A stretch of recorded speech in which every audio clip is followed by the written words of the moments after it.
Good morning, beautiful people. Today is April the 12th, 2017. It is Wednesday, and it's the early morning. The light is breaking through, and I'd like to talk a little bit about how we can recover from any form of narcissism in the past. I'm going to just be talking off the cuff to discuss with you ways in which we can elaborate upon our healing by having a deep understanding of the mechanisms that propel the abuse victim of narcissism to recovery. One of the things you have to remember is that your brain is not the same.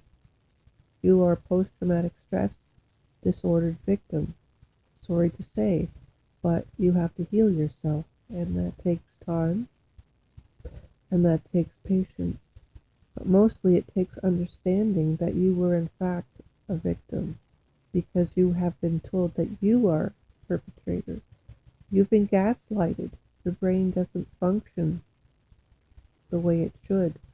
What's up is down, and what's down is up. What you need to do is realize the truth and go within to find it.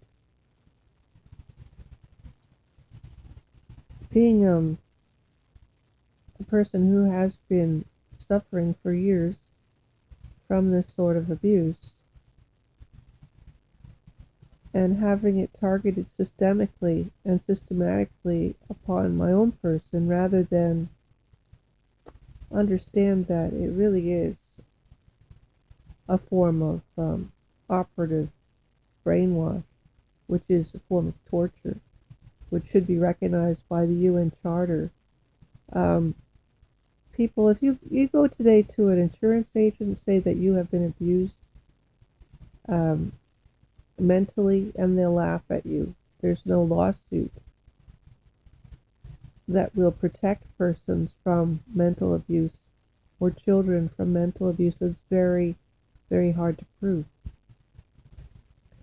But if you see the high incidence of depression, you have to wonder if that's not a causal of narcissistic abuse of some sort by probably a caregiver of some sort in the past that really took advantage or abused in some way, both physically and mentally, a person.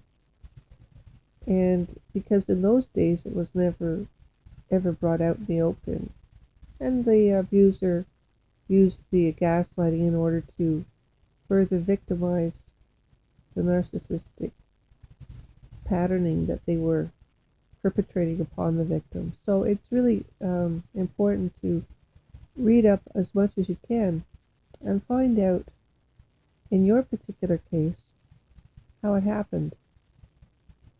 And what are the signals? Because usually there are triggers. You have to find out what triggers you.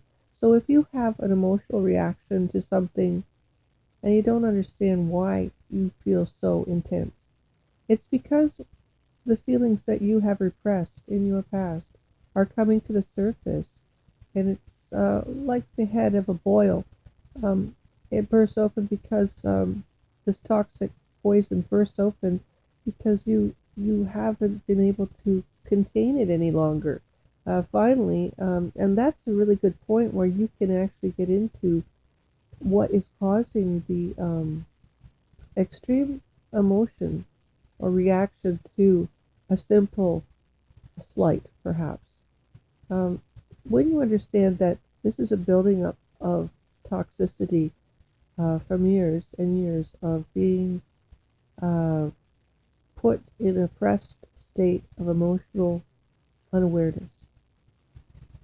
When a child is repressed in this way, this is extreme. So this is what happens. People who are mentally, emotionally abused have to usually work it out themselves.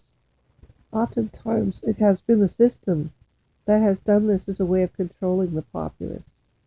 And no doubt, it's been trained through the populace as well, how to, like, the pecking order politics. of abuse is quite amazing. And if you see what happened to the natives with residential schools, this is a good case in point that it does happen. And this systemic abuse goes on and on and on because people are repressed and can't speak out, and there's nowhere to speak out. So there's no, in the old days before Winfrey Opry, there was no real sounding board. And there's only fake sounding boards and fake um, um, offices of these, supposed systems that are supposed to protect people from these abuses, which really don't operate in the way they should because they are usually biased systems and they are internal systems that work for themselves and they have a conflict of interest. So that's a big issue too. You're on your own as far as getting help in that way. So you have to find your triggers and work through your own system because you're not getting support out there. Usually there isn't. Well, maybe in some places you could find support, but it's very infrequent in most places.